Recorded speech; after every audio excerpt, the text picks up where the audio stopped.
19ನೇ ತಾರೀಕು ಶನಿವಾರ 4 ಗಂಟೆಗೆ ಘಟಿಕೋತ್ಸವ ಸಭಾಂಗಣ ಹುಣಸೂರು ರಸ್ತೆ ಮೈಸೂರಲ್ಲಿ ಮೈಸೂರು ಜಿಲ್ಲೆ, ಮಂಡ್ಯ, ಚಾಮರಾಜನಗರ ಹಾಗೂ ಕೊಡಗು ಜಿಲ್ಲೆಗಳ ನಮ್ಮ ಸರ್ಕಾರಿ ನೌಕರರ ಮಕ್ಕಳು ಏನು SSLC PUC ನಲ್ಲಿ ಅತಿ ಹೆಚ್ಚು ಅಂಕವನ್ನು ತೆಗೆದಿರ್ತಾರೆ ಅವರಿಗೆ ಪ್ರತಿಭಾ ಪುರಸ್ಕಾರ ಕಾರ್ಯಕ್ರಮವನ್ನು ನೀಡ್ತಾ ಇದ್ದೇವೆ.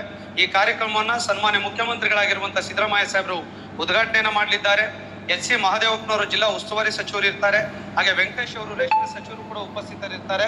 ಹಾಗೆ ಸಂಘದ ಪದಾಧಿಕಾರಿಗಳು ಎಲ್ಲ ಗಣ್ಯರು ಕೂಡ ಈ ಸಂದರ್ಭದಲ್ಲಿ ಉಪಸ್ಥಿತರಿರ್ತಾರೆ. ನಾನು ವಿನಂತಿ ಮಾಡಿಕೊಳ್ತಾನೆ, ಮೈಸೂರು, ಮಂಡ್ಯ, ಚಾಮರಾಜನಗರ, ಕೊಡಗು ಜಿಲ್ಲೆಯ ಸರ್ಕಾರಿ ನೌಕರ ಮಕ್ಕಳು ಈಗಾಗಲೇ ಪ್ರತಿಭಾ ಪುರಸ್ಕಾರಕ್ಕೆ ಭಾಜನರಾಗಿರುವವರು ಘಟಿಕೋತ್ಸವ ಸಭಾಂಗಣ ಮೈಸೂರಲ್ಲಿ 19ನೇ ತಾರೀಕು 4 ಗಂಟೆಗೆ ಉಪಸ್ಥಿತರಿದ್ದು ಮಾನ್ಯ ಮುಖ್ಯಮಂತ್ರಿಗಳ ಮೂಲಕ ಈ ಪ್ರತಿಭಾ ಪುರಸ್ಕಾರವನ್ನು ಸ್ವೀಕರಿಸಬೇಕಾಗಿ ತಮ್ಮಲ್ಲಿ ವಿನಂತಿ ಮಾಡಿಕೊಳ್ತಾನೆ. ತಾವು ಮತ್ತೆ ತಮ್ಮ ತಂದೆ ತಾಯಿ ಪೋಷಕರು ಭಾಗವಹಿಸಿ ಈ ಕಾರ್ಯಕ್ರಮವನ್ನು ಯಶಸ್ವಿಗೊಳಿಸಬೇಕಾಗಿ ಮತ್ತೊಮ್ಮೆ ತಮ್ಮಲ್ಲಿ ಪ್ರಾರ್ಥನೆ ಮಾಡ್ತೇನೆ. ತಮ್ಮೆಲ್ಲರಿಗೂ ಕೂಡ ಆತ್ಮೀಯವಾಗಿರುವಂತಹ ಸ್ವಾಗತವನ್ನು ಬಯಸ್ತೇನೆ. ಇಂತಿ ನಿಮ್ಮ ಪ್ರೀತಿಯ CS ಷಡಾಕ್ಷರಿ, ರಾಜ್ಯಾಧ್ಯಕ್ಷರು, ಕರ್ನಾಟಕ ಸರ್ಕಾರಿ ನೌಕರ ಸಂಘ, ಬೆಂಗಳೂರು. ನಮಸ್ಕಾರ.